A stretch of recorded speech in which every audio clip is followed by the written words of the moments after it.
नमः। आदरणीय भक्तजनों, सादर प्रणाम। हम आज दुर्गा सप्तशती से माता दुर्गा की कथा को श्रवण करेंगे। सर्वमंगल मांगल्ये शिवे सर्वार्थ साधिके शरण्ये त्र्यंबके गौरी नारायणी नमोस्तुते। नारायणी नमोस्तुते। जयंती मंगला काली भद्रकाली कपालिनी दुर्गा क्षमा शिवा धात्री स्वाहा स्वधा नमोस्तुते। स्वाहा स्वधा नमोस्तुते। श्री गणेशाय नमः। श्री सरस्वती नमः। श्री सद्गुरुदेवाय नमः। श्री जगदम्बा माता की जय।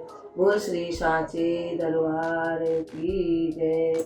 आदरणीय भक्तजनों, आज हम सप्तशती से, वो तो आप सब लोग पढ़ते ही होंगे, उसमें से प्रथम अध्याय की कथा को श्रवण करेंगे।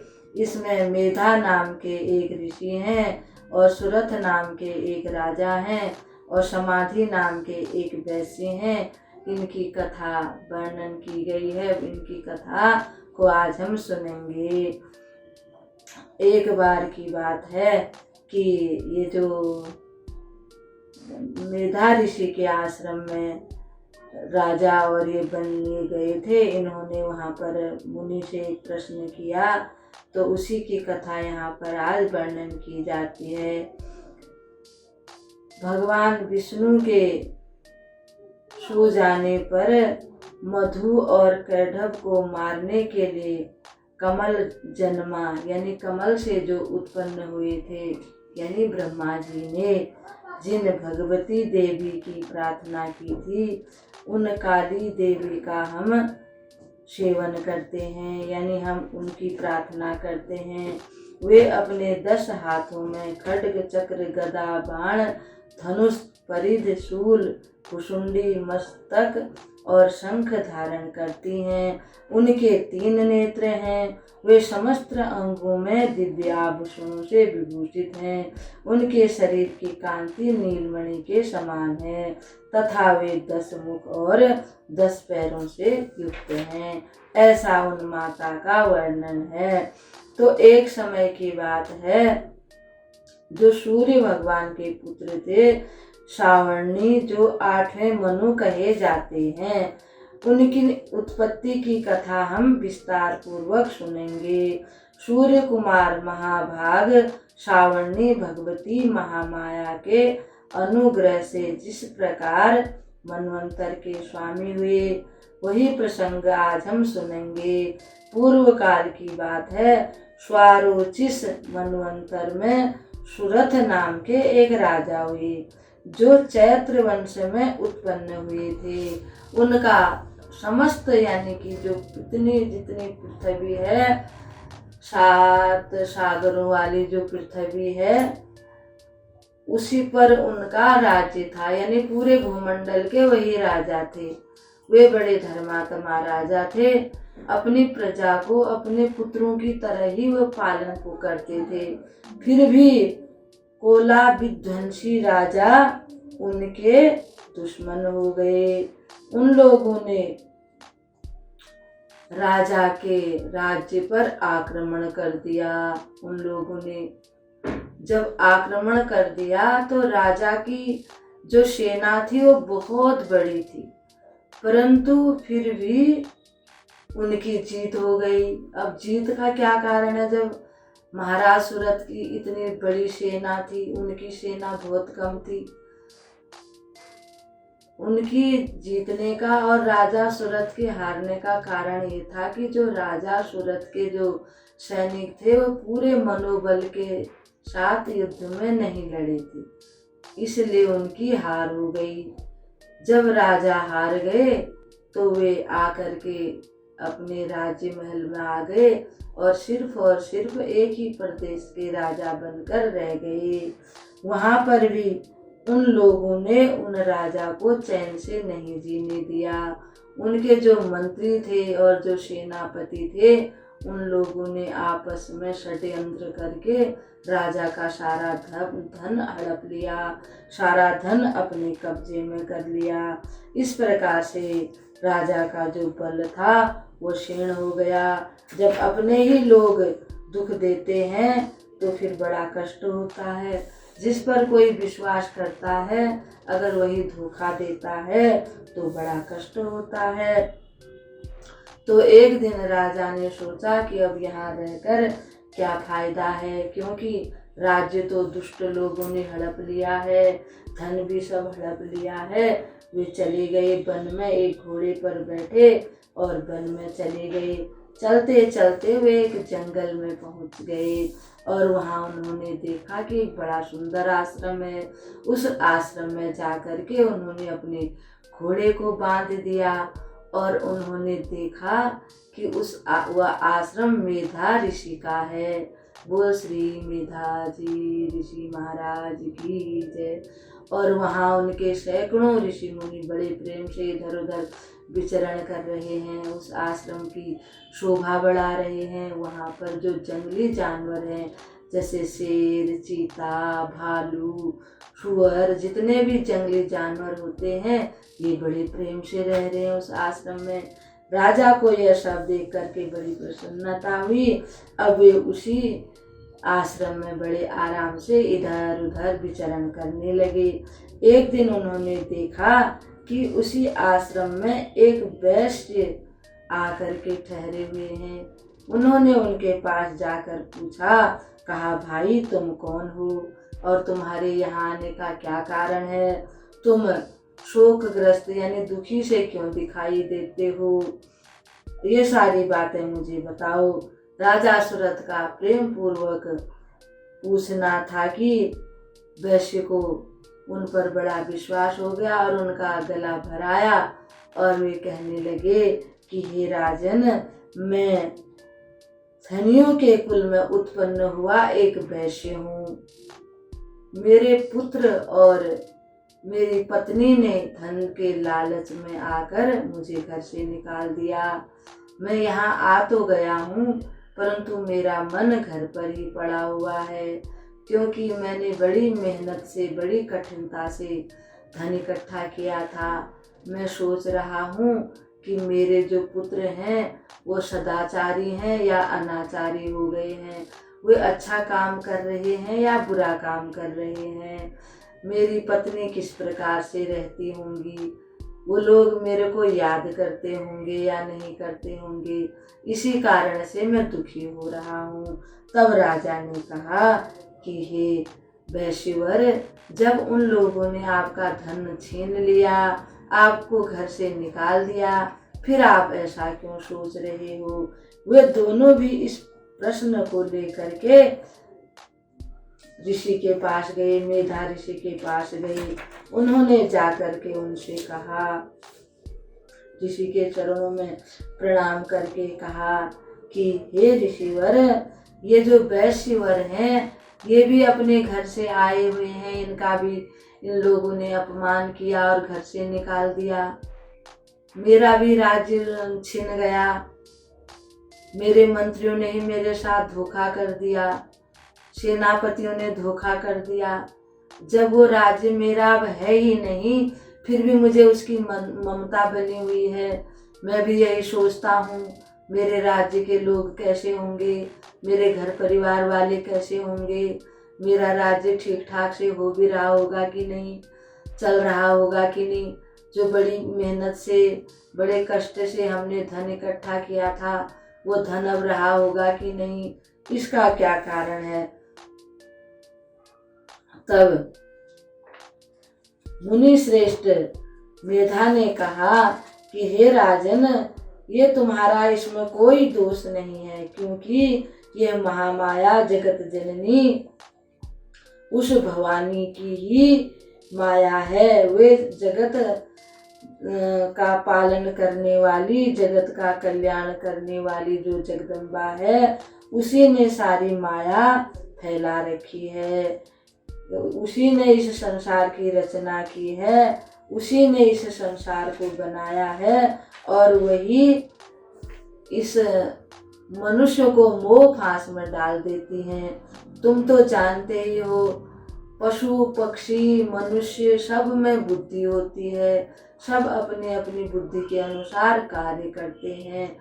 जरा इन पक्षियों को तो देखिए, इनको मालूम है जबकि ये चिड़िया के जो बच्चे हैं एक दिन बड़े होकर के उड़ जाएंगे, और फिर भी ये कितने चाव से अपना भूखा रहकर अपने बच्चों को खिला रहे हैं। ऋषि बोले, राजन, वास्तव में तो देवी नित्य स्वरूपा ही हैं।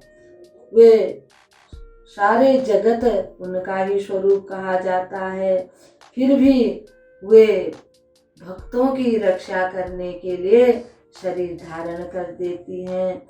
इस पर राजा ने कहा कि हे ऋषिवर, हम उस देवी को जानना चाहते हैं। वह देवी किस प्रकार से, कैसी और कब प्रकट हुई थी। तब ऋषिवर बोले कि हे राजन, एक समय की बात थी कि श्री भगवान विष्णु क्षीर सागर में सोए हुए थे। वे निद्रा देवी के अधीन होकर समाधिस्थ थे।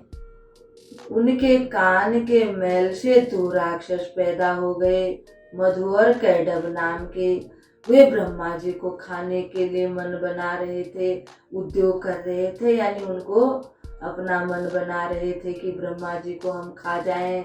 वे ब्रह्मा जी के पास चले गए। तब ब्रह्मा जी ने देखा कि ये दोनों राक्षस मेरे को खाने के लिए आ रहे हैं। ब्रह्मा जी सृष्टि करता है, वो उनके साथ युद्ध नहीं कर सकते, क्योंकि उनको तो सृष्टि का काम सौंपा गया है, वो सृजन का काम करते हैं।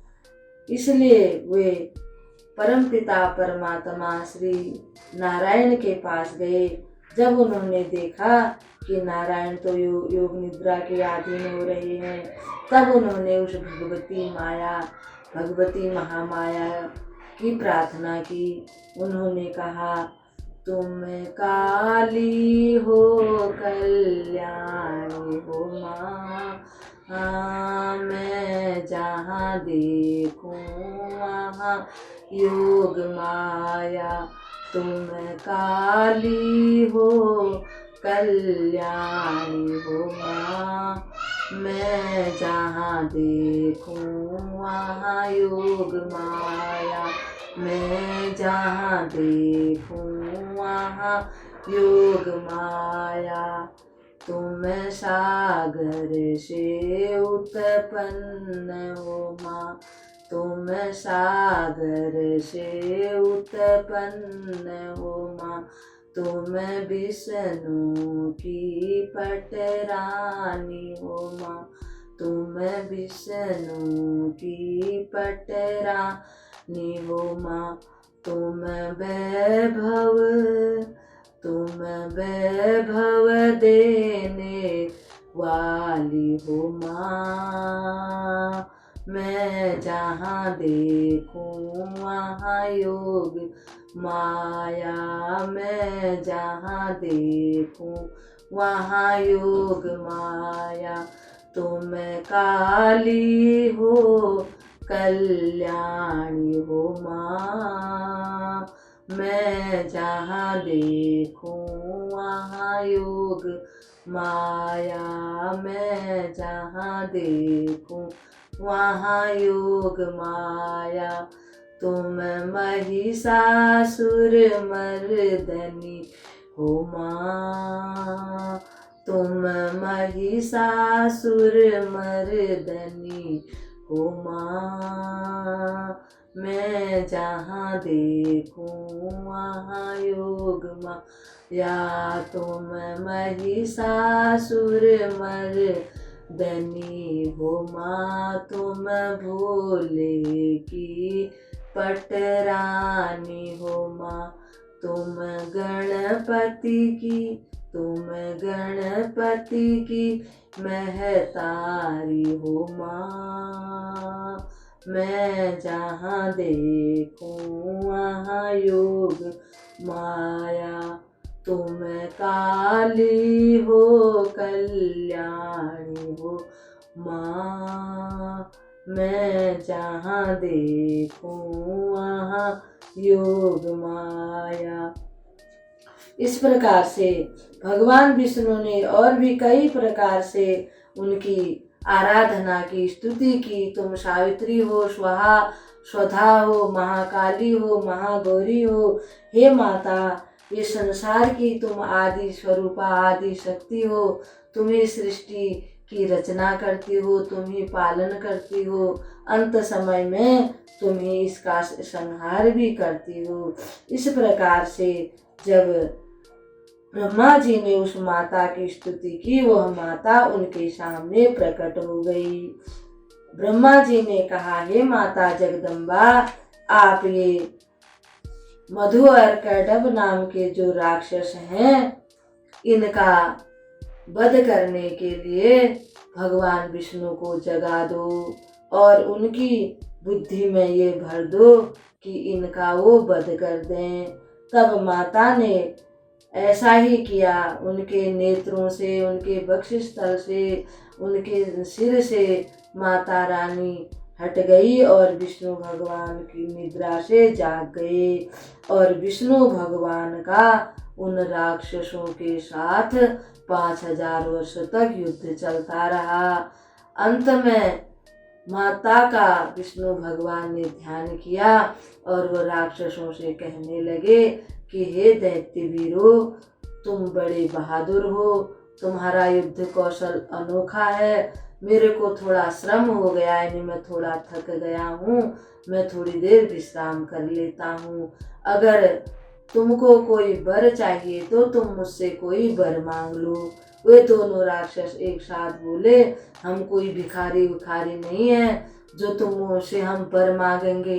अगर तुम्हें कोई वर चाहिए तो हम भी तुमसे प्रसन्न हैं, तुम ही हमसे वर प्राप्त कर लो। क्योंकि माया भवानी दुर्गा ने उनको माया में डाल दिया था, उनकी बुद्धि मति भ्रमित हो गई थी।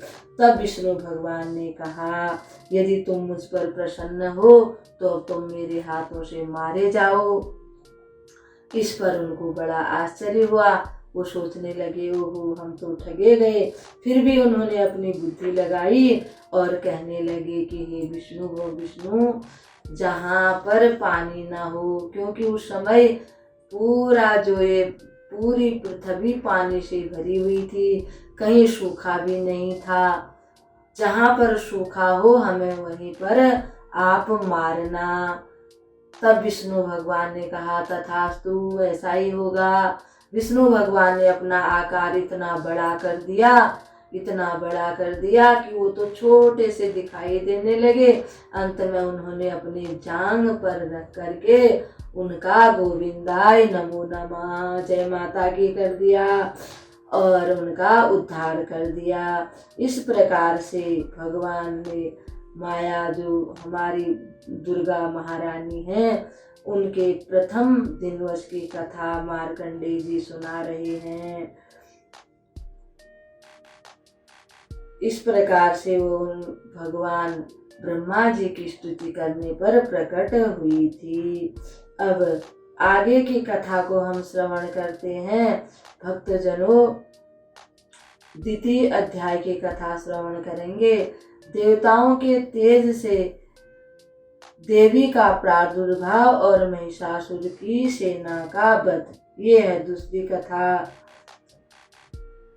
श्री मार्कंडेय जी इस कथा को गा रहे हैं। मैं कमल के आसन पर बैठी हुई प्रसन्न मुख वाली महिषासुर मर्दनी भगवती महालक्ष्मी का भजन करती हूँ, जो अपने हाथों में अक्षय माला, फरसा, गदा, बाण आदि अनेकों आयुधों से सुशोभित हैं। वह जगदम्बा माता की जय हो, जय हो, जय हो। और वह जगदम्बा माता सभी पर कृपा करने वाली हैं, अपने भक्तों का दुख हरने वाली हैं। एक समय की बात है, भक्तजनों, देवताओं और दैत्यों में घोर युद्ध छिड़ गया। युद्ध बहुत समय तक चला। जब देवताओं को हरा करके महिषासुर आदि राक्षसों ने उनको स्वर्ग से निकाल दिया तो देवता बड़े दुखी हो गए। वह एक स्थान पर पहुंचे जहां पर ब्रह्मा विष्णु महेश यानी त्रिदेव विद्यमान थे। त्रिदेव बैठे हुए थे। बोल त्रिदेवों की जय। वहां जाकर उन्होंने सारी बात बताई। हे देवेश्वरों, राक्षसों ने हमें हरा दिया है, स्वर्ग से निकाल दिया है। जो जो हमारा काम था वो सब वही करने लगे हैं। सूर्य का भाग भी उन्होंने ले लिया, चंद्र का भी उन्होंने ले लिया।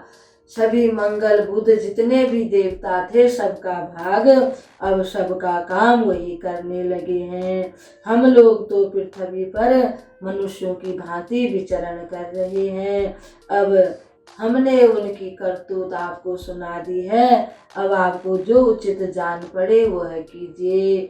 इस प्रकार जब देवताओं ने श्री भगवान विष्णु, श्री शिव जी, श्री ब्रह्मा जी से कहा तो उनको बड़ा क्रोध आ गया। क्रोध के मारे उनका मुंह टेढ़ा हो गया। तब विष्णु भगवान के मुख से एक प्रकाश निकला उनकी शक्ति के रूप में। ऐसे ही ब्रह्मा जी के मुख से, ऐसे ही शिव जी के मुख से और सभी देवताओं के मुख से प्रकाश निकला, उनकी शक्ति निकली। वह एक जगह पर इकट्ठी हो गई। जब वह एक जगह पर इकट्ठी हुई तो ऐसी जान पड़ती थी कोई बहुत बड़ा पर्वत जल रहा है। उस पर्वत को देख करके ऐसा लगता था कि जैसे चारों तरफ उसकी लपटें ही लपटें बरस रही हैं, चारों तरफ लपटें ही लपटें, जैसे आग की लपटों से सारा विश्व प्रभावित हो रहा है। सब जगह लपटें ही लपटें दिखाई दे रही हैं। थोड़े ही समय में वह प्रकाश एक नारी के रूप में परिणित हो गया। यानी एक नारी के रूप में फिर वह प्रकाश जो था इकट्ठा वो एक नारी बन गई। उस नारी का जो मुख था वो शंकर भगवान के तेज से प्रकट हुआ था। उसके बाल यमराज के तेज से प्रकट हुए थे। ऐसे ही श्री विष्णु के तेज से उसकी भुजाएं उत्पन्न हुई थी उस नारी की। चंद्रमा के तेज से दोनों स्तनों और इंद्र के तेज से मध्य भाग, कटी भाग का प्रादुर्भाव यानी प्रकट हुआ था। वरुण के तेज से जंघा और पिंडली तथा पृथ्वी के तेज से उसका नितंब भाग प्रकट हुआ था यानी बीच का हिस्सा। ब्रह्मा के तेज से दोनों चरण और सूर्य के तेज से उसकी उंगलियां, वसुओं के तेज से हाथों की उंगलियां और कुबेर के तेज से नासिका प्रकट हुई। उस देवी के दांत प्रजापति के तेज से और तीनों नेत्र अग्नि के तेज से प्रकट हुए थे। उसकी भौहें संध्या और कान वायु के तेज से उत्पन्न हुए थे। इसी प्रकार अन्य जो और भी देवता थे उनके तेज से उस देवी के अंग प्रत्यंग प्रकट हुए। उसके पश्चात समस्त देवताओं ने उस तेज पुंज से प्रकट हुई देवी को देखकर महिषासुर के सताए हुए जो देवता थे वे बड़े प्रसन्न हुए। सब देवताओं ने फिर अपने अपने हथियार उस देवी को दे करके उसे सुसज्जित किया।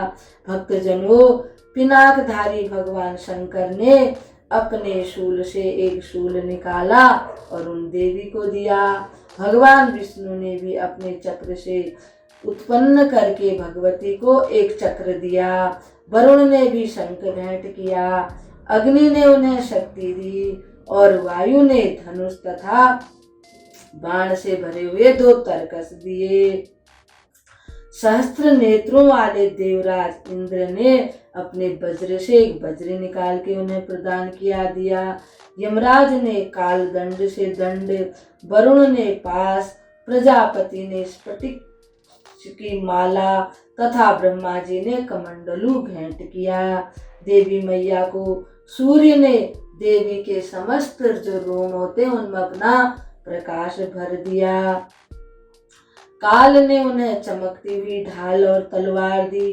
क्षीर समुद्र ने उज्जवल हार दिए। कभी न जीर्ण होने वाले 2 दिव्य वस्त्र भी भेंट किए। साथ ही उन्होंने दिव्य चूड़ामणि, 2 कुंडल, कड़े, उज्जवल अर्धचंद्र, सब बाहों में के लिए केयूर, दोनों चरणों के लिए निर्मल नूपुर यानी पायल, गले की सुंदर हंसली और सब उंगलियों में पहनने के लिए रत्नों से जड़ी हुई अंगूठियां भेंट की। विश्वकर्मा ने उन्हें अत्यंत निर्मल फरसा भेंट किया। साथ ही अनेक प्रकार के अस्त्र और अमेध कवच दिए।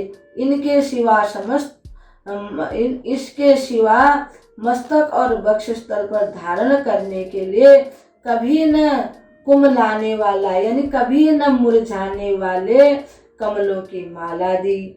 जलधि ने उन्हें सुंदर कमल का फूल भेंट किया। जलधि यानी समुद्र ने किया। धनाध्यक्ष यानी जो धन के अध्यक्ष हैं कुबेर ने उन्हें मधु से भरा पात्र दिया तथा संपूर्ण नागों के राजा शेष ने जो इस पृथ्वी को धारण करते हैं उन्हें बहुमूल्य मणियों से विभूषित नागहार भेंट किया। इसी प्रकार अन्य देवताओं ने भी अपने अपने अस्त्र शस्त्रों से जिसके पास अस्त्र थे वो दिए, जिसके पास शस्त्र थे वो दिए और आभूषण इत्यादि से वो देवी मैया को सुसज्जित कर दिया। देवी का सम्मान करते हुए सब देवता उच्च स्वर में उनकी जय जयकार करने लगे। देवी अब अत्यंत हर्षित होकर के उच्च स्वर में सिंहनाद करने लगी। वह सिंहनाद ऐसा था कि उसके आगे जितनी भी आवाजें थी सब छोटी प्रतीत होने लगी। उससे बड़े जोर की प्रतिध्वनि हुई जिससे संपूर्ण विश्व में हलचल मच गया और सारे समुद्र कांप उठे, पृथ्वी डोलने लगी, समस्त पर्वत हिलने लगे। उस समय देवताओं ने अत्यंत प्रसन्नता के साथ सिंह वाहिनी भवानी से कहा, देवी तुम्हारी जय हो। साथ ही महर्षियों ने भी भक्ति भाव से विनम्र होकर देवी की प्रार्थना की। संपूर्ण त्रिलोकी को शोभग्रस्त देख देवगण अपनी समस्त सेनाओं को कवच आदि से सुसज्जित कर हाथों में हथियार ले सहसा उठकर खड़े हो गए। उस समय महिषासुर ने बड़े क्रोध में आकर कहा, आह ये क्या हो रहा है, जरा देखो तो सही। सभी राक्षसों को आदेश दे दिया कि तुम सब लोग जल्दी जल्दी तैयार हो जाओ, ये शब्द कहाँ से आ रहा है, वहीं चले जाओ। तब सभी राक्षस जहाँ से वह आवाज आ रही थी वहीं पर चले गए। देवी में और उन दानवों में घोर युद्ध छिड़ गया। नाना प्रकार के अस्त्र शस्त्रों से युद्ध होने लगा। चिक्षुर नामक महाअसुर महिषासुर का सेना नायक था, वह देवी के साथ युद्ध करने लगा। इसी प्रकार से अनेक अनेक देवताओं के साथ अनेक अनेक देवियों के साथ वे लोग युद्ध करने लगे। बड़ा घोर युद्ध हो गया। 60 लाख रथियों से घिरा हुआ वास्कल नामक दैत्य भी उस युद्ध भूमि में लड़ने लगा। इस प्रकार से घोर युद्ध हो गया। वो युद्ध को देखने के लिए देवता ऋषि मुनि आदि सब आकाश में खड़े हो गए। देवी का वाहन सिंह भी क्रोध में भरकर गर्दन के बालों को हिलाता हुआ असुरों की सेना में इस प्रकार विचरने लगा मानो वन में आग लग गई हो, ऐसा पराक्रम दिखाने लगा। रणभूमि में दैत्यों के साथ युद्ध करती हुई अंबिका देवी ने जितने भी श्वास छोड़े उनसे करोड़ों करोड़ों जो थे उनके गण उत्पन्न हो गए। वे भी युद्ध करने लगे। शंख नगाड़े आदि बाजे बजने लगे। उस संग्राम महोत्सव में कितने ही गण मृदंग बजा रहे थे। तदंतर देवी ने त्रिशूल से, गदा से, शक्ति से, वर्षा से और खड्ग आदि से सैकड़ों महादैत्यों का संहार कर दिया। बहुतेरे मारे गए, छिन्न भिन्न होकर के इधर उधर भागने लगे। कोई, किसी का सिर कट गया, किसी का पैर कट गया, किसी के हाथ कट गए। कोई कबंध जैसा ही माता से युद्ध करने लगा। कितने ही बिना सिर से धड़, हाथों में खड्ग, शक्ति और रिष्टि लिए दौड़ते थे तथा दूसरे दूसरे माता को कहते थे ठहरो ठहरो। यह कहते हुए देवी को युद्ध के लिए ललकारते थे। जहाँ वह घोर संग्राम हुआ था वहाँ की धरती बिल्कुल ही चलने फिरने लायक भी न रही। इतने वहाँ पर लोग मर गए थे, अस्त्र शस्त्र वहाँ पर गिर गए थे लोगों के। दैत्यों की सेना, हाथी, घोड़े और असुरों के शरीर से इतनी अधिक मात्रा में रक्तपात हुआ कि थोड़ी ही देर में वहां खून की बड़ी बड़ी नदियां बहने लगी। जगदम्बा असुरों की विशाल सेना को क्षण भर में नष्ट कर दिया। ठीक उसी तरह जैसे तृण को काष्ठ से भारी ढेर आग कुछ ही क्षणों में भस्म कर देती है। यानी कि कितना बड़ा भी घास, फूस, पत्ते आदि हों, माचिस की एक तिल्ली लगा दो तो 2 सेकंड में सब स्वाहा हो जाता है। इसी प्रकार से माता रानी ने, जगदम्बा भवानी ने सारे राक्षसों को इस प्रकार से वहां पर मार दिया, यानी भस्म कर दिया।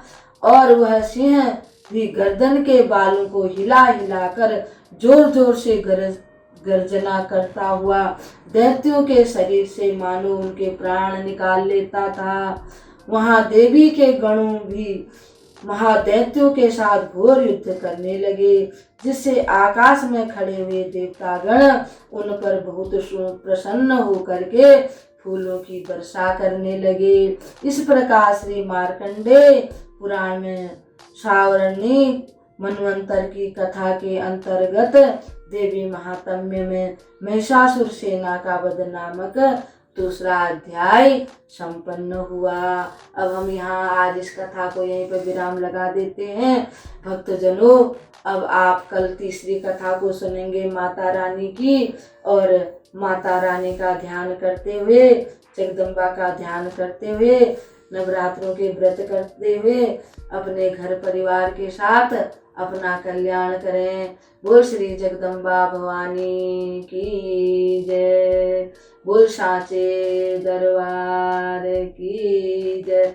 मन चाहा मैया फल देगी, प्रेम से बोलो जय माता की।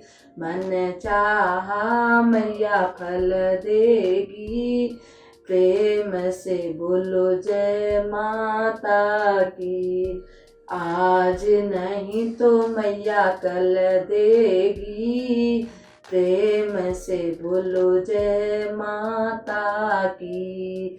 आज नहीं तो मैया कल देगी, प्रेम से बोलो जय माता की। जय माता की, जय माता की। बोल साचे दरबार की जय।